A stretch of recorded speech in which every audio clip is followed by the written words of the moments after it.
Sa private, in a CBA, ang dami magawa. But for public, tayo, lahat naman tayo, even the stenographers, even the Kongs, everyone here, affected tayo. And let's, increase the rights of the public sector. Now is the time. And if this comes to pass, kung mapasado ito, Madam Chair, I'm sure you'll be remembered for all eternity of the public workers. Yes. Madam Chair, I would like to acknowledge first and foremost, in the public sector, lahat naman tayo kung ano sa mga public sector government, even congressmen are also considered manggagawa in public sector.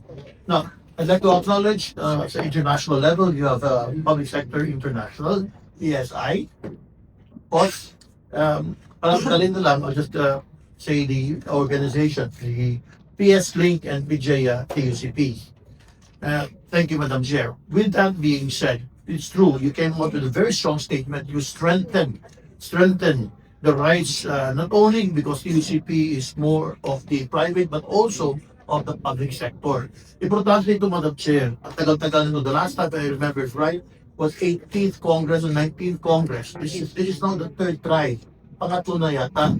So you have this very historic opportunity, Madam Chair, in order to pass a bill which is rooted from a international convention, no less by the International Labor Convention 151, which we ratified 8 years ago.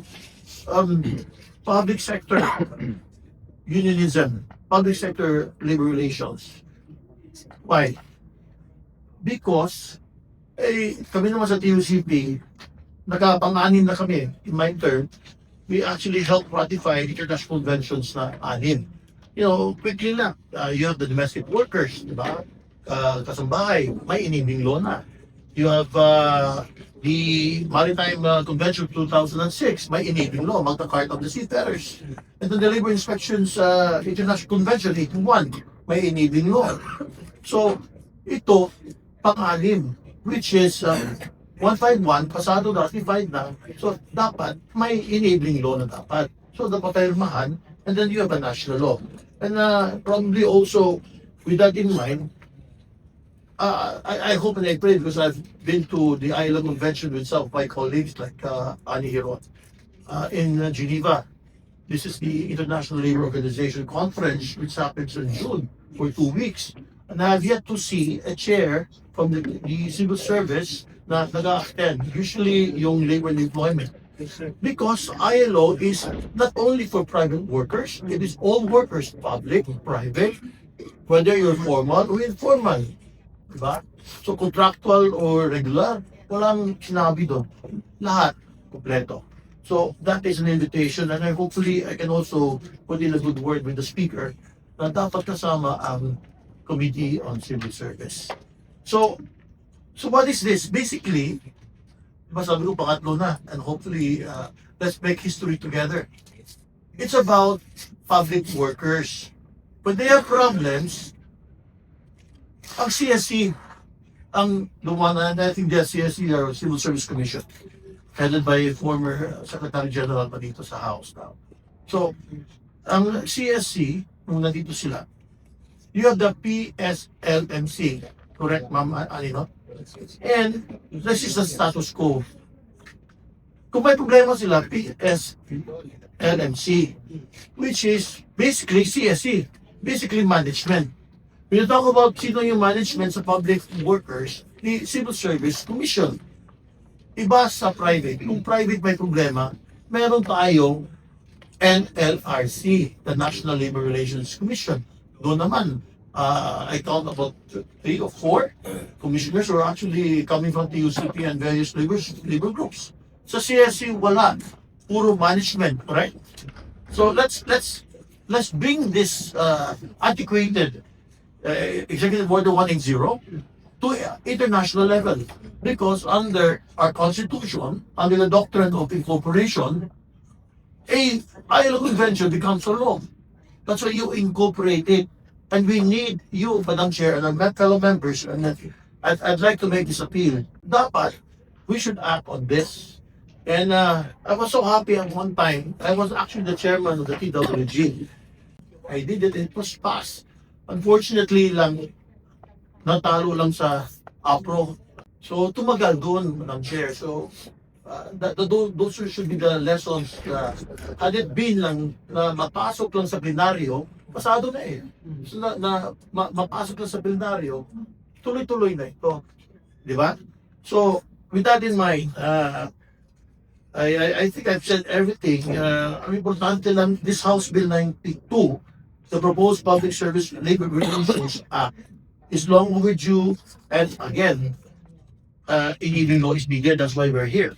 It is not only to reaffirm, but to implement a simple but powerful truth that public servants, like all workers, are entitled to full and free exercise of their rights. And again, may I now direct your attention, the PSLMC is no less yung ILO Experts Committee. Because sa ILO, lahat naman tayo, we bow to ILO.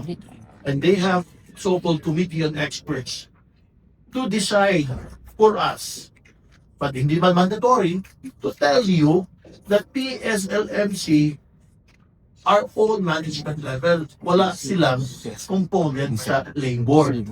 So that's why in this bill, we will now have workers' representatives. Kasi sa PSLMC, walang no voice and no vote. We reiterate that public sector labor relations can never be within the ambit of a central personal agency. Kasi yung CSC is actually the Human Resource Department of the government. And that's why we need an independent. And then walang so with that, in that case, no freedom there. So this bill seeks to establish an independent public service labor relations board, PSLRD. But we say attached to DOLE. In this aspect, then we can debate about it kung saan, but the one that used to pass was DOLE. Why? Inclusive of representatives from public sector unions and organizations. May experience ang DOLE kasi, whether you like it or not, may experience siya. Labor and employment. To strengthen grievance mechanism and to institutionalize collective negotiations in government, including review of positions, compensations, and even allowances, because it is essential that workers are represented and actively participate in national negotiations. So, yun, ang importante, Madam Chair, sa private, in a CBA, ang dami magawa. But for public, tayo, lahat naman tayo, even the stenographers, even the Kongs, everyone here, affected tayo. And let's, increase the rights of the public sector. Now is the time. So that being, Madam Chair, I hope na wala tayong debate, pasado natin ito. Thank you. There is a motion for the approval of House Bill number 92,